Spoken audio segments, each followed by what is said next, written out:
오늘 이야기는요, 평생 참기만 했던 한 여자가 드디어 자기 목소리를 되찾는 순간에 관한 겁니다. 그 옆에서 조용히 지켜보던 며느리가 단 한 번의 행동으로 30년 권력 구조를 무너뜨렸고요. 법보다 무서운 건 가족이라는 이름의 폭력이었지만 그걸 끝낸 건 역시 법이었습니다. 자, 이 이야기가 마음에 드셨다면 구독 버튼과 좋아요 한 번씩 눌러주세요. 여러분의 작은 클릭 하나가 저한테는 정말 큰 힘이 됩니다. 알림 설정까지 해두시면 새로운 사연을 가장 먼저 만나보실 수 있어요. 그럼 지금부터 시작하겠습니다. 아버지 기일은 매년 돌아왔어요. 어머니는 그날만 되면 새벽같이 일어나서 장을 보러 나가셨고요. 저는 전날 밤부터 어머니 짐을 챙겨드리면서 마음을 졸였습니다. 친가 식구들이 모이는 날이었거든요. 그 집 사람들 앞에서 어머니는 늘 작아지셨어요. 목소리도, 시선도, 존재 자체도요.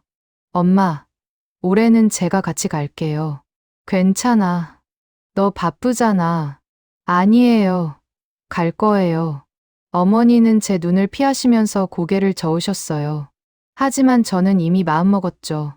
작년 기일 이후에 어머니가 며칠간 밥도 제대로 못 드시던 모습을 잊을 수가 없었거든요. 친가 어른들이 뭐라고 했는지 말씀은 안 하셨지만요. 저는 알고 있었어요. 매번 똑같은 패턴이었으니까요. 우리는 이른 아침에 친가 본댁으로 향했습니다. 차 안은 조용했어요. 어머니는 창밖만 보셨고요. 저는 핸들을 쥔 채로 입술을 깨물었죠. 이번엔 달라야 해. 더 이상 엄마가 혼자 당하게 둘 수 없어. 친가 집은 여전히 낡고 컸어요. 마당에 차 3대가 이미 주차돼 있더라고요. 큰아주머니, 작은아버지, 사촌 형제들이 벌써 와 있다는 뜻이었죠. 왔어요. 어머니가 조심스럽게 현관문을 여시자요. 안쪽에서 큰아주머니 목소리가 들렸어요. 어머, 이제 오셨네. 늦었어요. 제사 준비 다 하셔야 하는데. 인사도 없었어요. 그냥 지시였죠. 어머니는 아무 말 없이 신발을 벗으셨어요. 저는 속으로 한숨을 삼키면서 어머니 뒤를 따라 안으로 들어갔습니다. 거실에는 친가 식구들이 모여 앉아서 TV를 보고 있었어요. 큰아주머니, 작은아버지, 사촌 오빠 2명이요. 모두 편한 옷차림에 편한 자세로 소파를 차지하고 있었죠. 누구 하나 일어나서 인사하는 사람은 없었어요. 안녕하세요. 제가 먼저 고개를 숙이자요. 큰아주머니가 턱으로 주방을 가리켰어요. 어머니 도와드려. 상 차리는 거 손이 많이 가잖아. 말투는 부드러웠지만 명령이었죠. 저는 대답 대신에 어머니 쪽으로 걸어갔어요. 부엌에서 어머니는 이미 앞치마를 두르고 계셨어요. 도마 위에는 나물이 수북했고요. 냄비에서는 국이 끓고 있었죠. 설거지통에는 설거지가 쌓여 있었어요. 엄마, 이거 다 언제 하신 거예요? 아까 도착해서 시작했어. 재료는 어제 다 사뒀었거든. 그럼 여기 사람들은 뭐 했어요? 어머니는 대답하지 않으셨어요. 그냥 나물을 무치셨죠. 저는 옆에서 설거지를 시작했어요. 손님도 아니고 가족이라면서요. 왜 아무도 안 도와주는 거야? 설거지를 하는 동안에 거실에서는 웃음소리가 들렸어요. TV 예능 프로그램 소리였죠. 누구 하나 부엌을 기웃거리지 않았어요. 1시간쯤 지났을까요?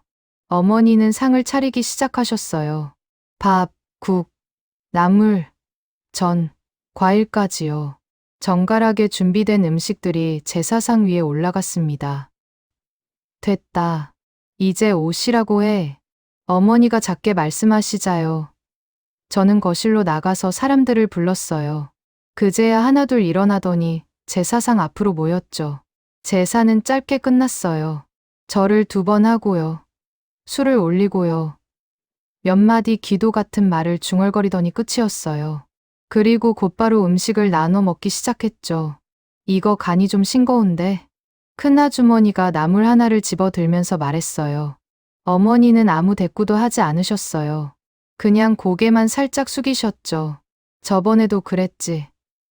나물간 제대로 안 맞추고. 형님이 살아 계실 때는 이렇게 안 하셨는데. 시작됐구나. 저는 숟가락을 든 채로 굳었어요.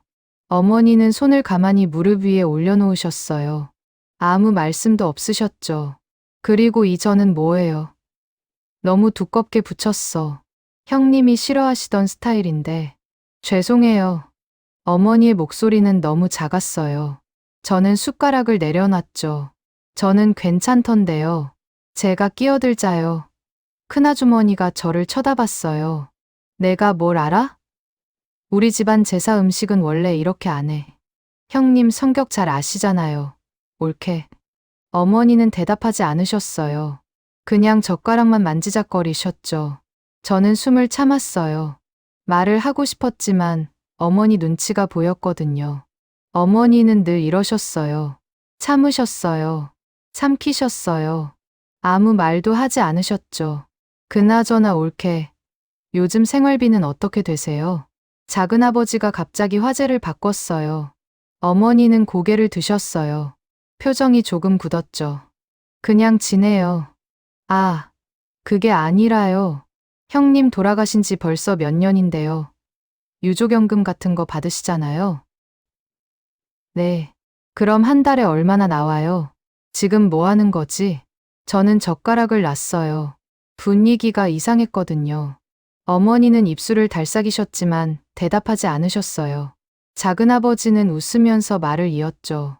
아, 괜히 물어본 거 아니에요. 그냥 요즘 집안 경조사도 많고 해서요. 혹시 여유 있으시면 조금 보태주실 수 있나 싶어서요. 경조사요? 네. 큰집 애가 내년에 결혼하잖아요. 준비하려면 돈이 만만찮게 들어가거든요. 저는 귀를 의심했어요. 지금 돈 달라는 거야? 어머니는 아무 말 없이 고개만 끄덕이셨어요. 하지만 표정은 창백했죠. 얼마나 필요하신데요? 제가 끼어들자요. 작은아버지가 눈을 가늘게 떴어요. 내가 왜 나서? 엄마 일인데 제가 물어보면 안 돼요? 어른들 이야기야. 조용히 해, 네. 큰아주머니가 저를 제지했어요. 저는 입을 다물었지만 주먹을 쥐었죠. 이게 가족이라고? 이게 어른이라고? 어머니는 여전히 아무 말 없으셨어요. 그렇게 식사는 끝났습니다. 설거지는 또 어머니와 제 몫이었어요. 저는 접시를 씻으면서 참을 수가 없었죠. 엄마, 왜 아무 말도 안 하세요? 괜찮아. 괜찮지 않아요. 저 사람들 매번 이러잖아요. 엄마한테만 일 시키고요. 트집 잡고요. 이제는 돈까지 달라고 하고요. 조용히 해, 네. 들려. 어머니는 제 입을 막으셨어요. 눈빛이 떨리고 있었죠. 저는 더 이상 말하지 않았어요. 하지만 마음속에서는 무언가가 끓어오르고 있었습니다. 이건 아니야. 절대 아니야. 설거지를 끝내고 거실로 돌아왔을 때요. 친가 식구들은 또다시 소파에 앉아서 TV를 보고 있었어요. 아무도 어머니를 신경 쓰지 않았죠. 옳게. 차 좀 타줘요. 큰아주머니가 태연하게 말했어요. 어머니는 다시 부엌으로 들어가셨어요. 저는 따라 들어가려다가 멈췄죠. 안 돼. 이건 참을 수가 없어. 저는 휴대폰을 꺼냈어요. 그리고 녹음 버튼을 눌렀죠. 정확히 무엇 때문인지는 모르겠지만요. 본능적으로 뭔가 기록해야 할 것 같았거든요. 차를 내온 어머니는 또 한 번 무시당했어요. 큰아주머니는 차를 한 모금 마시더니 인상을 찌푸렸죠. 이거 설탕 안 넣었어요? 넣었는데요. 아니, 안 단데? 다시 타요. 어머니는 찻잔을 들고 다시 부엌으로 들어가셨어요. 저는 그 모습을 지켜보면서 이를 악물었죠. 이건 사람 대접이 아니야. 조금 뒤에요. 작은아버지가 슬쩍 말을 꺼냈어요. 옳게. 아까 말했던 거 생각해 보셨어요? 한 500 정도면 되는데. 500이요? 어머니의 목소리가 떨렸어요. 네. 500만 원이요. 형님 재산도 좀 남기셨을 텐데요. 그 정도는 가능하시죠? 저는 자리에서 벌떡 일어났어요. 지금 농담하시는 거예요. 뭐, 아버지 돌아가신 지 3년 됐어요. 그동안 엄마가 무슨 도움 받은 거 있어요. 제사 준비도 혼자 다 하시고요. 매번 혼자 오시고요. 심지어 음식까지 몰아듣고요. 그러고도 돈을 달라고요? 너 지금 어른한테 말버릇이 어떻게 된 거야? 큰아주머니가 버럭 소리를 질렀어요. 말버릇이 아니라 상식이에요. 이건 가족이 할 짓이 아니에요. 가족이니까 도와줘야지. 내 엄마도 이 집안 사람이잖아. 그럼 엄마도 도움받을 권리가 있는 거 아니에요? 거실이 순간 조용해졌어요. 사촌 오빠들은 눈치만 보고요. 작은아버지는 인상을 찌푸렸죠. 어머니는 제 손을 잡으시면서 작게 말씀하셨어요. 그만해. 제발. 엄마. 이건 아니에요. 그만하라니까. 어머니가 목소리를 높이셨어요. 저는 그 목소리에 놀라서 입을 다물었죠. 어머니는 고개를 숙이신 채로 친가 식구들을 향해서 말씀하셨어요. 생각해 볼게요. 그래요. 옳게. 천천히 생각해봐요. 큰아주머니는 만족한 표정으로 고개를 끄덕였어요. 저는 아무 말도 할 수 없었어요. 그저 주먹만 쥔 채로 서 있었죠. 집으로 돌아오는 차 안은 더욱 조용했어요. 어머니는 한마디도 하지 않으셨고요. 저는 운전대를 쥔 채로 울컥했죠. 엄마, 왜 그렇게까지 참으세요? 할 말 없어. 할 말 없는 게 아니잖아요. 저 사람들이 이상한 거예요. 그래도 가족이야. 가족이면 뭐든 참아야 해요. 어머니는 대답하지 않으셨어요. 그냥 창밖만 보셨죠. 집에 도착한 뒤에요. 어머니는 곧장 방으로 들어가셨어요. 저는 거실에 혼자 앉아서 휴대폰을 꺼냈죠. 녹음 파일이 저장돼 있었어요. 저는 그것을 들으면서 다시 한번 분노가 치밀었습니다. 이대로는 안 돼. 저는 검색창에 가족 간 금전 요구를 쳤어요. 그리고 여러 법률 상담 사이트를 뒤졌죠. 한참을 검색하던 중에요. 제 눈에 한글이 들어왔어요. 유족이 받는 연금은 개인 재산이며 타인이 강요할 수 없습니다. 저는 그 문장을 여러 번 읽었어요. 그렇지. 엄마 돈이야. 아무도 강요할 수 없어. 저는 법률 상담 예약을 잡았어요. 그리고 어머니 방문 앞에 섰죠. 엄마, 내일 같이 나가요. 어디? 법률 상담 받으러요. 어머니는 문을 여셨어요. 눈이 빨갛게 부어 있었죠. 왜 그런 데를? 엄마 권리 알아야 해요. 그 사람들이 말하는 게 맞는 건지요? 아닌 건지요? 어머니는 한참을 망설이시더니 고개를 끄덕이셨어요. 다음 날이요. 우리는 동네 법률사무소를 찾았어요. 변호사는 우리 이야기를 차분히 들었죠. 유족연금은 본인 명의 재산입니다. 누구도 요구할 권리가 없어요. 그럼 만약 계속 요구하면요? 강요나 협박으로 간주될 수 있습니다. 특히 반복된다면 더욱 그렇고요. 저는 녹음 파일을 보여줬어요. 변호사는 파일을 듣고 나서 고개를 끄덕였죠. 이 정도면 충분히 증거로 쓸 수 있습니다. 필요하다면 내용 증명을 보낼 수도 있어요. 어머니는 아무 말 없이 손을 꼭 쥐고 계셨어요. 상담을 마치고 나오는 길에요. 저는 어머니께 물었어요. 엄마, 이전에도 이런 적 있었어요? 어머니는 한참을 망설이시더니 작게 고개를 끄덕이셨어요. 작년에도 그랬어. 아버지 기일 때마다요. 매년요? 응. 처음엔 10만 원, 20만 원이요. 그러다 점점 많아졌어. 저는 멈춰 섰어요. 엄마, 그럼 지금까지 얼마나 준 거예요? 정확히는 모르겠어. 기록을 안 해놔서. 대충이라도요. 아마 1000은 넘을 거야. 저는 말문이 막혔어요. 1000만 원. 그걸 아무 말 없이? 왜 말 안 하셨어요? 너한테 짐 주기 싫었어. 그리고 나도 어떻게 해야 할지 몰랐고. 어머니의 목소리는 떨렸어요. 저는 어머니 손을 꼭 잡았죠. 이제 말해요. 다 말해요. 그날 밤이요. 어머니는 처음으로 모든 걸 털어놓으셨어요. 아버지가 돌아가신 직후부터 친가 식구들은 어머니를 압박했대요.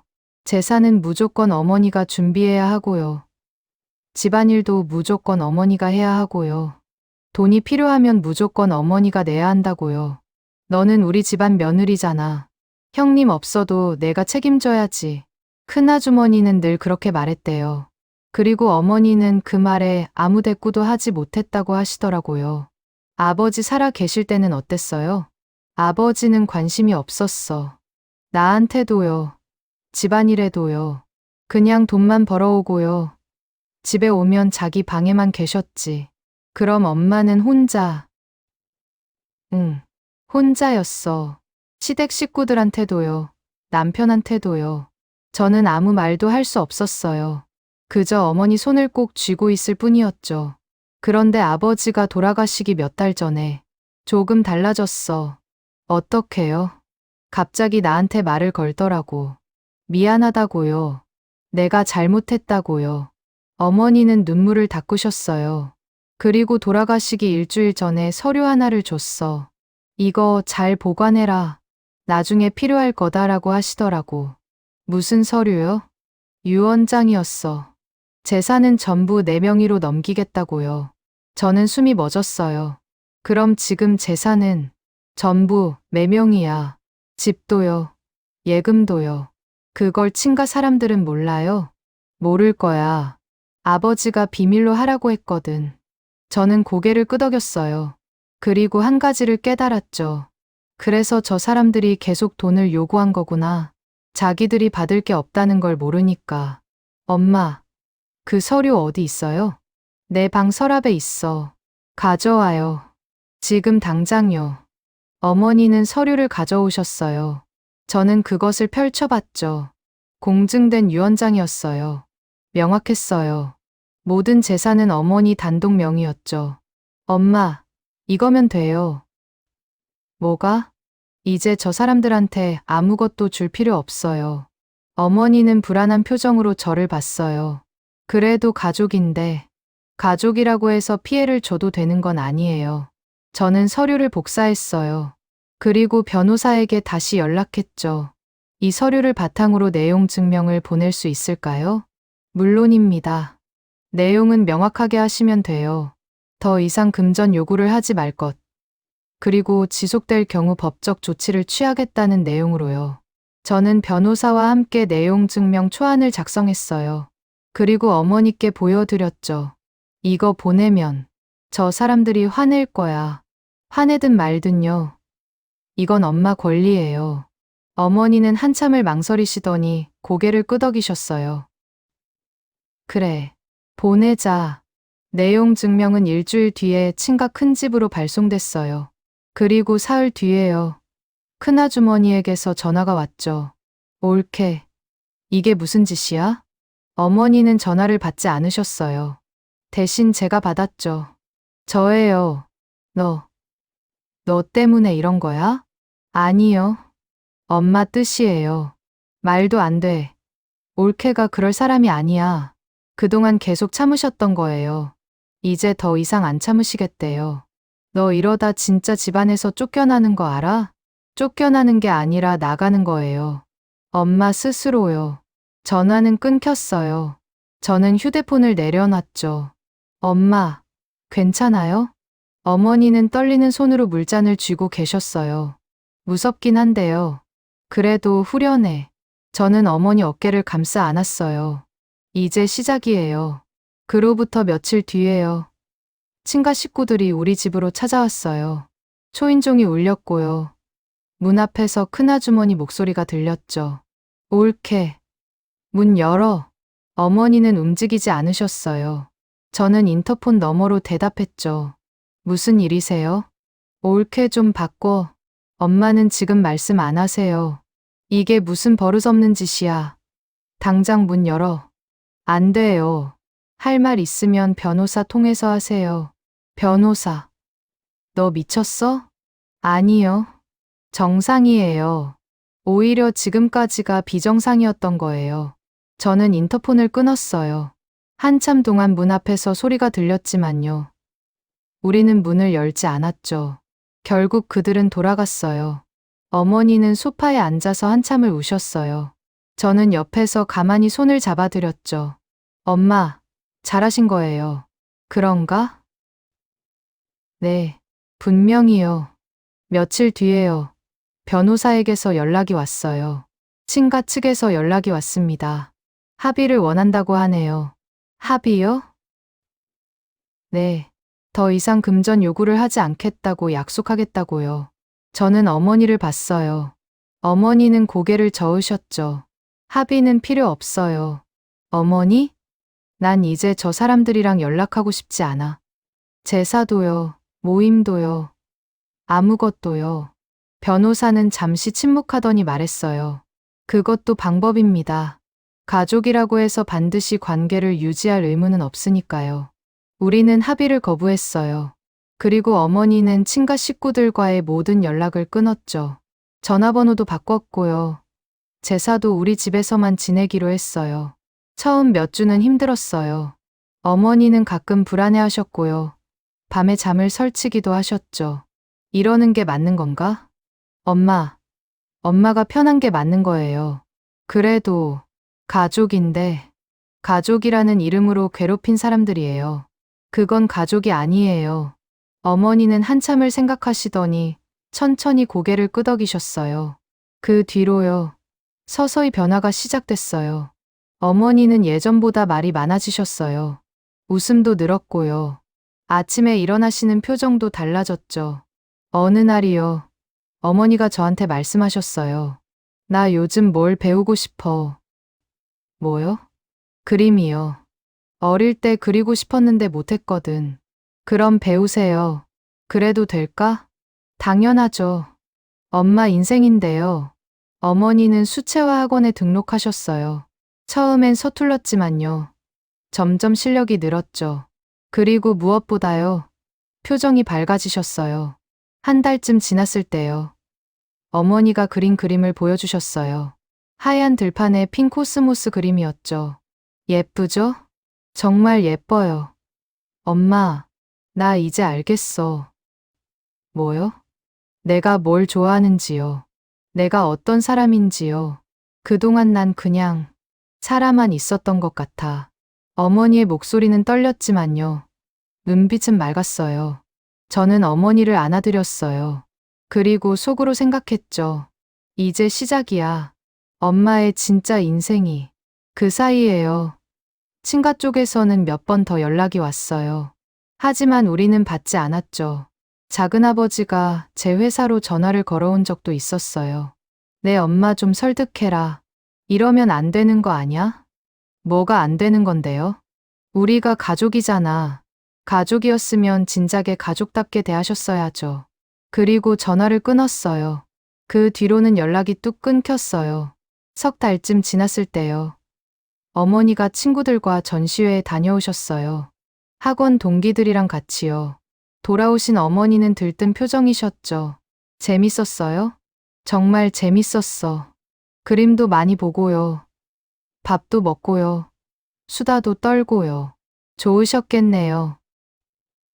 응. 그리고 있잖아. 네.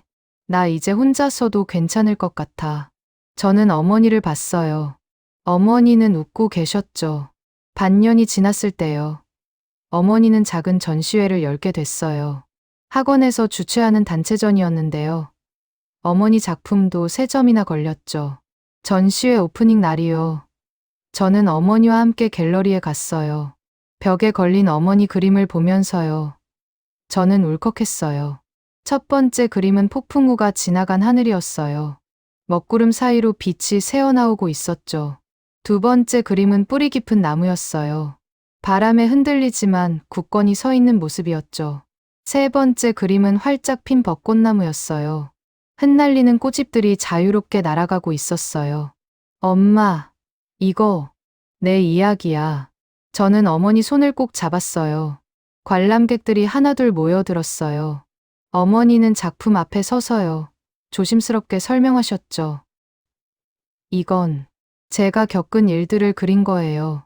힘들었던 시간도요. 견뎌낸 시간도요. 그리고 이제 자유로워진 지금도요. 한 관람객이 물었어요. 정말 힘드셨나 봐요. 네, 많이 힘들었어요. 하지만 이제는 괜찮아요. 저한테는 제 편이 생겼거든요. 어머니가 저를 보시면서 말씀하셨어요. 저는 눈물을 참았죠. 전시회가 끝나고요. 우리는 근처 카페에 앉았어요. 어머니는 창밖을 보시면서 천천히 말씀하셨어요. 있잖아.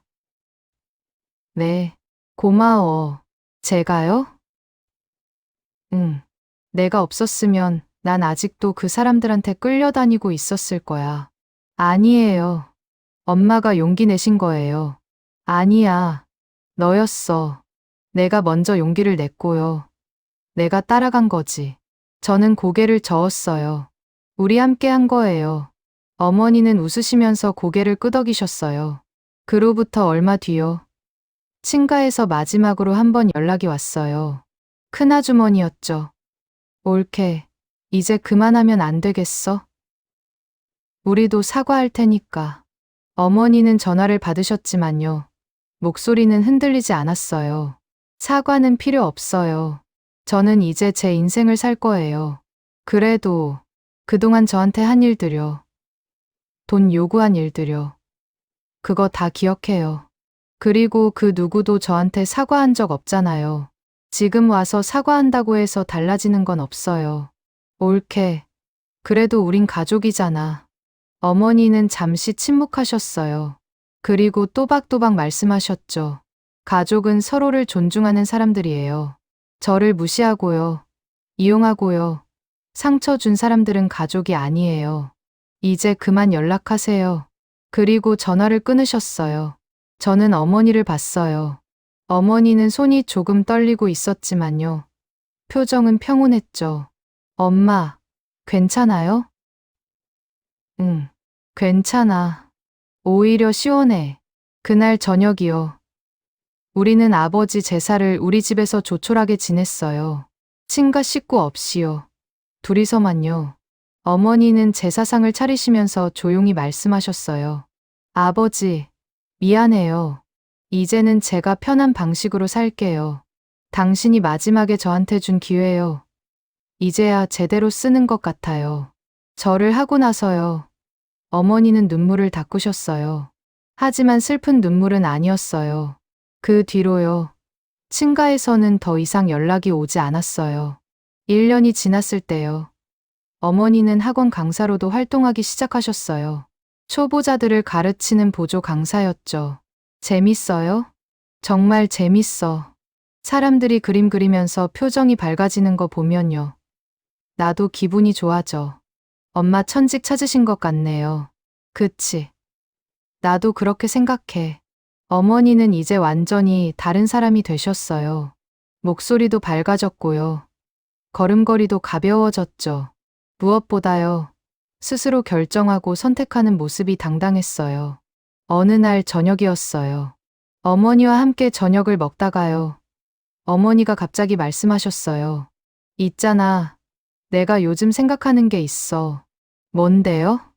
이사 갈까 해. 이사요? 응. 이 집은 아버지 기억이 너무 많잖아. 좋은 기억도 있지만요. 힘들었던 기억도 많고요. 나 이제 새로운 곳에서 새로 시작하고 싶어. 좋은 생각이에요. 그치? 네. 엄마가 원하시는 거면요. 당연히 해야죠. 어머니는 2달 뒤에 작은 아파트로 이사하셨어요. 햇볕 잘 드는 남양집이었죠. 베란다에는 어머니가 직접 키우는 화분들이 가득했어요. 이사 첫날 밤이요. 저는 어머니와 함께 새집 거실에 앉아 있었어요. 엄마, 기분 어때요? 좋아. 정말 좋아. 여기는 온전히 내 공간 같아. 맞아요.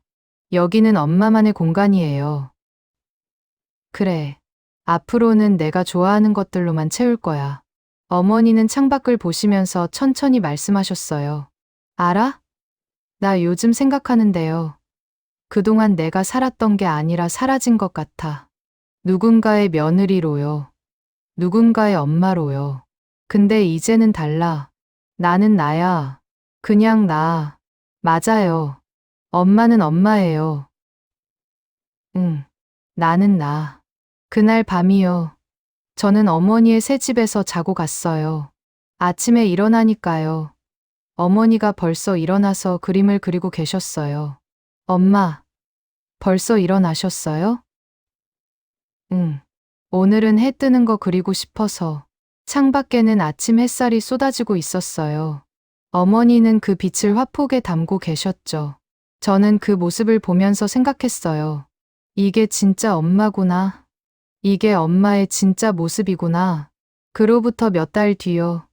어머니는 개인전을 열게 됐어요. 작은 갤러리였지만요. 어머니한테는 꿈 같은 일이었죠. 전시회 제목은 다시 나였어요. 오프닝 날이요. 많은 사람들이 왔어요. 학원 동기들도 왔고요. 강사님도 오셨고요. 심지어 어머니 그림을 사고 싶다는 사람도 몇 명 있었어요. 어머니는 관람객들에게 작품을 설명하시면서요. 당당하게 말씀하셨어요. 이 전시회는 제가 저를 되찾은 이야기예요. 오랫동안 저는 다른 사람들이 원하는 모습으로 살았어요. 하지만 이제는 아니에요. 이제는 제가 원하는 모습으로 살아요. 박수가 터져 나왔어요. 저도 눈물을 참으면서 박수를 쳤죠. 전시회가 끝나고요. 어머니와 저는 갤러리 앞 벤치에 앉았어요. 어머니가 말씀하셨어요. 너 덕분이야. 아니에요. 엄마가 하신 거예요. 아니야. 내가 나한테 용기를 줬어. 내가 없었으면 난 아직도 그 사람들 눈치 보면서 살았을 거야. 저는 어머니 손을 꼭 잡았어요. 엄마, 앞으로도 쭉 이렇게 살아요. 엄마답게요. 응, 그럴 거야. 어머니는 웃으셨어요. 그 웃음은 정말 자유로워 보였죠. 그날 밤이요. 집으로 돌아가는 차 안에서요. 저는 생각했어요. 가족이라는 이름으로 누군가를 괴롭힐 수 있다면요. 그건 가족이 아니라는 거요. 진짜 가족은 서로를 존중하고요. 지지하고요. 응원하는 사람들이라는 거요. 그리고 어머니는 이제 그걸 알게 되신 거죠. 그로부터 1년이 더 지났어요. 어머니는 이제 완전히 다른 삶을 사셨어요. 강사 활동도 하시고요. 개인 작업도 하시고요. 친구들과 여행도 다니셨어요. 가끔 어머니와 통화할 때면요. 어머니 목소리가 얼마나 밝은지 저도 기분이 좋아졌어요. 얼마 전에는 어머니가 제주도 여행을 다녀오셨어요. 학원 동기들이랑 같이요. 어땠어요? 정말 좋았어. 바다도 보고요. 그림도 그리고요. 맛있는 것도 많이 먹고요. 다음엔 저도 같이 가요. 그래. 우리 셋이서 가자. 저는 웃었어요. 어머니는 이제 과거를 완전히 놓으신 것 같았어요. 더 이상 친가 식구들 이야기를 하지도 않으셨고요. 그 시절을 떠올리지도 않으셨죠. 그냥 현재를 살고 계셨어요. 온전히 자기 자신으로요. 얼마 전이요. 어머니가 저한테 문자를 보내셨어요. 고마워. 내가 나를 구해줘서. 저는 답장을 보냈어요. 아니에요. 엄마가 스스로 구하신 거예요. 저는 그냥 옆에 있었을 뿐이에요. 어머니가 다시 답장하셨어요. 그래도 고마워. 내가 있어서 난 용기를 낼 수 있었어. 저는 휴대폰을 보면서 울었어요. 기쁜 눈물이었죠. 그리고 생각했어요. 엄마가 행복하신 게 제일 중요해. 그게 전부야. 지금도 어머니는 자기 삶을 살고 계세요. 누구 눈치 보지 않고요. 누구한테 휘둘리지 않고요. 가끔 어머니와 통화할 때면요. 어머니가 말씀하세요. 나 요즘 정말 행복해. 그 말을 들을 때마다요. 저도 행복해져요. 왜냐하면 어머니가 드디어요. 진짜 어머니로 사시고 계시니까요. 그리고 그게 전부니까요. 오늘 이야기는 여기까지입니다. 평생 참기만 했던 한 여자가 드디어 자기 목소리를 찾았고요. 그 옆에서 며느리는 그저 함께 걸어줬을 뿐이에요. 가족이라는 이름으로 누군가를 억압할 순 없어요. 진짜 가족은 서로를 존중하고 지지하는 사람들이니까요. 이 이야기가 여러분께 작은 위로가 됐기를 바랍니다. 혹시 비슷한 상황에 계신 분이 있다면요. 용기 내세요. 여러분도 충분히 행복할 자격이 있으니까요. 다음에도 좋은 이야기로 찾아뵙겠습니다. 구독과 좋아요 잊지 마시고요. 모두 행복한 하루 보내세요. 감사합니다.